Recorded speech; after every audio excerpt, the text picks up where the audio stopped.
Hello everyone, daily editorial analysis में सभी का स्वागत है। आज हम 4 जुलाई 2026 का करने वाले हैं।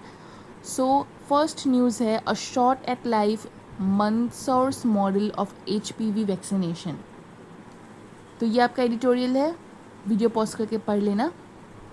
ओवरव्यू के बारे में अगर बात करें, सो द यूनियन गवर्नमेंट जो है, यानी कि हम लोग का सेंट्रल गवर्नमेंट जो है, उन्होंने एक nationwide free HPV vaccination drive शुरू किया था for the girls age 14 to 15 years, जो फरवरी 2026 में हुआ था, to tackle India's high cervical cancer burden जो हम लोग का हो रहा है लड़कियों में। मंदसौर जो है district, Madhya Pradesh, it has emerge as a model by achieving universal coverage through data driven targeting, behavioural nudges and community mobilisation के थ्रू मंदसौर जो ज़िला है उसने सबसे बढ़िया काम किया है इसमें। तो अगर हम लोग from vaccine hesitancy to public health priority के बारे में बात करें, सर्वाइकल कैंसर जो है it is the second most common cancer है among Indian women, breast cancer के बाद ही, with India's accounting for nearly 1/4 of the global burden. ठीक है, सो 95% सर्वाइकल कैंसर केसेस जो होता है वो हाई रिस्क HPV स्ट्रेन्स की वजह से होता है, making vaccination a powerful preventive intervention. Social stigma जो है it's around sexual health, gender bias and misinformation create barriers to HPV vaccine acceptance. तो बहुत लोग इसलिए वैक्सीन नहीं लेते इन सब कारणों की वजह से, जो नहीं होना चाहिए। वल्नरेबल ग्रुप सच एज जो हम लोग का बानछड्डा कम्युनिटी होते हैं, ठीक है, बानछड्डा कम्युनिटी गर्ल्स के, school drop outs, nomadic tribes जो होते हैं और स्लम पॉपुलेशन, उनको स्पेशल अटेंशन की बहुत ज़रूरत है। अगर हम लोग data driven governance and last mile delivery के बारे में बात करें, तो मंदसौर जो डिस्ट्रिक्ट है मध्य प्रदेश में, it has integrated database like RBSK, समग्र और लाडली लक्ष्मी योजना जो है, इन सबको इंटीग्रेट करके एलिजिबल बेनिफिशियरीज को आइडेंटिफाई किया है। हाइपर लोकल जो विलेज लेवल लाइन का लिस्ट जो है and door to door verification, इन लोगों ने काफ़ी एक्सक्लूशन एरर्स को रिड्यूस कर दिया है। मेहनत किया है इसलिए रिजल्ट मिला है। स्कूल एनरोलमेंट गैप्स जो है and geographic clusters of low coverage were mapped for targeted interventions. Digital dashboards, red flag reminders and monitor systems भी काफ़ी अकाउंटेबिलिटी एंड ट्रैकिंग को इम्प्रूव कर दिया है। So behavioural nudges and self trusting, जैसे architecture of trust है जिसको हम लोग स्ट्रेटेजिक नजेस फॉर वैक्सीनेशन बोलते हैं। पहले आपका है vaccination as a default entitlement, फिर है टारगेटेड काउंसलिंग फॉर रिफ्यूजल्स, फिर है proactive misinformation counter campaign, फिर आपका डिप्लॉयमेंट ऑफ ट्रस्टेड मैसेंजर और उसके बाद cultivating positive social norms. Okay, ये आप पॉज करके मैं इसको मिटा देती हूँ, अच्छे से इसको पढ़ना और समझना है। तो अगर हम लोग इस चीज़ के ऊपर फिर से वापस आए तो देखो, इन लोगों ने भरपूर सारी टेक्नोलॉजी और सारे स्टेप्स का अच्छे से इस्तेमाल किया, इसलिए मंदसौर ज़िले ने बहुत बढ़िया काम किया है। सेम फैसिलिटीज़ हर डिस्ट्रिक्ट में, हर स्टेट में मिलता है, डिपेंड करेगा उनके लोग जो है वो कितना सीरियस है उस काम को लेके। When we talk about governance and community participation, HPV vaccination was integrated with antenatal clinics, routine immunization days and PM सुरक्षित मातृत्व अभियान में लाया था ये वैक्सीन। काउंसलिंग सेशंस और जो टेस्टिमोनियल्स है from survival cancer survivor reduce stigma. School हो, पंचायत हो, लोकल बॉडीज़ हो, they facilitated mobilisation and logistic support. Campaign highlight जो कर रहे हैं the importance of convergent service delivery than standalone programmes.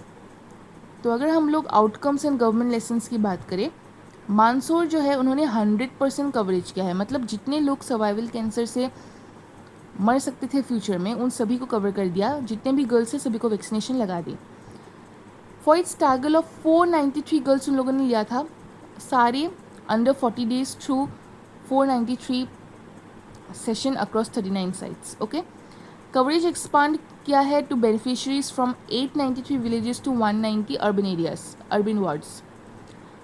जो हम लोग के मॉडल का जो डेमोस्ट्रेशन है, मॉडल का demonstration the value it combines behavioural economics with grass root governance, और ये ऑफर करता है हमको lessons for universal immunisation programme, expansion and preventive health care delivery nationwide. तो अगर हम लोग क्वेश्चंस के बारे में बात करें तो मेंस क्वेश्चन ये आएगा, ओके 15 मार्क्स का, यहाँ पे नहीं लिखा है, आप लोग लिख लेना। फिर PYQ लिंकेज जो है वो हमको हमारा आया था 2020 में आया था,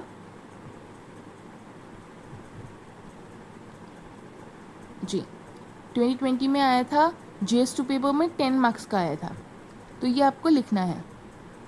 उसके बाद कैन यू रिकॉल में ये 3 क्वेश्चंस आपको सॉर्ट आउट करने हैं।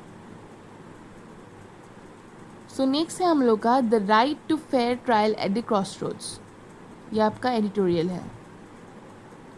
ओवरव्यू अगर देखें तो the prolong incarceration of accused, okay accused in the 2020 death police riot जो हुआ था अंडर UAPA वापा has reignited debate in the constitutional right of speedy trial. जो ट्रायल नहीं होता है, ठीक है, with some accused spending nearly 6 years in prison without conviction, the issue raises concern over liberty, due process, and misuse of preventive detention laws. तो अगर हम लोग constitutional foundations with of a fair trial के बारे में बात करें तो यहाँ पे justice delayed is justice denied, the right to a speedy trial is very important.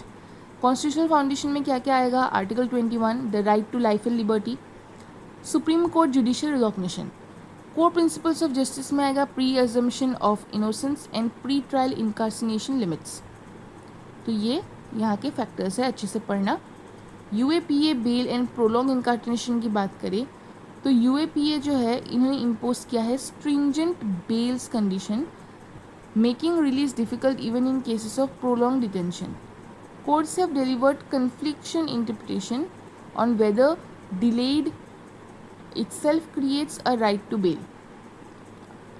Invoking the gravity of the allegations of the bail stage risk converting accusations into punishment, several accused under anti-zero and the terror laws have spent years in prison before eventually acquitting. Okay? तो accused लोग भी jail में आराम से रहे हैं, उनका acquitted मतलब उन लोगों ने वो कांड किया हुआ है तो जल्दी से जल्दी पनिशमेंट दो ना, death is a solution, but नहीं होता ऐसा। Judicial inconsistency and institutional concerns के बारे में अगर बात करें, डिफरेंट बेंचेस जो है वो डिलीवर करता है contradictory bail rulings and under similar factual circumstances. Delhi High Court जो है वो ग्रांट बेल करती है to activist Khurram Parvez 4 years के बाद of incarceration without a trial citing delay, तो डिले करके छोड़ दिया उन लोगों को। In contrast, bail was denied in some Delhi riot cases despite comparable periods of imprisonment. फिर भी उनको जेल में नहीं डाला गया। Such inconsistencies undermine predictability, legal certainty and public confidence in justice delivery. तो ये प्रॉब्लम हो रहा है कि उनको पहले अक्यूट करके रख देंगे, फिर सालों भर उनको जेल में ही रख देंगे, they will not punish them, they will not do anything, और फिर बाद में छोड़ देंगे कि डिले हो गया, डिले होके उनको छोड़ देंगे जिसे बेल ग्रांट कर देगा। ओके, तो स्पीडी अगर ट्रायल के बारे में बात करें और जुडिशियल रिस्पॉन्सिबिलिटी की, तो देखो जजेस जो है वो कंट्रोल करता है कोर्ट रूम प्रोसीडिंग्स को, correct, and it bear primary responsibility for ensuring timely completion of trials, जो जजेस नहीं करते। Delay caused by the prosecution, defense and systemic bottleneck cannot justify indefinite imprisonment. मैगजिम का जो प्रोसेस है पनिशमेंट का, weakens constitutional democracy and individual liberty. या तो उनको फ्रीडम नहीं मिल रहा, जो लोग फॉल्सली अक्यूज्ड है वो लोग जेल में सड़ रहे हैं, और जो लोग एक्चुअल में अक्यूट है, जो लोग ऑफेंस किए हैं, उन लोगों को भी कुछ पनिशमेंट नहीं मिलता, वो लोग भी जेल में मतलब पड़े हुए होते हैं। Effective case management and prioritization of long pending cases are essential judicial reforms. अगर हम लोग implications of democracy and dissent के बारे में बात करें तो laws such as UAPA है, उनको ऑफर इंटरसेक्ट करते हैं political dissent and civil liberties के साथ। ब्रॉड इंटरप्रिटेशंस देखें तो टेररिज्म रिलेटेड जो ऑफेंसेस है उनको ब्लर कर दिया जाता है during the lines between dissent and criminality में। एक्सेसिव प्री ट्रायल डिटेंशन जो हमको मिलता है can create a chilling effect on democratic participation and free expression. तो एक्सेसिव प्री ट्रायल डिटेंशन कि हम लोग को जेल में बंद करके रखेंगे जब तक ट्रायल नहीं होता, सो ये प्रॉब्लमेटिक होता है बहुत। Protecting fair trial rights is essential for preserving constitutional morality and democratic legitimacy.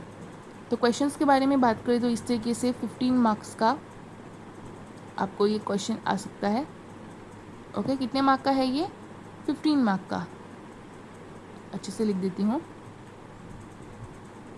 15 mark. और ये कुछ छोटे क्वेश्चन जो आपको प्रिपेयर करने हैं, जो ये छोटे जो क्वेश्चंस मैं देती हूँ ये हमेशा वाइवा के लिए होता है, बहुत काफ़ी इंपॉर्टेंट होता है, क्योंकि वाइवा में हम लोग गारंटी नहीं दे सकते कि आपसे क्या पूछे। So prepare like this. Okay, thank you.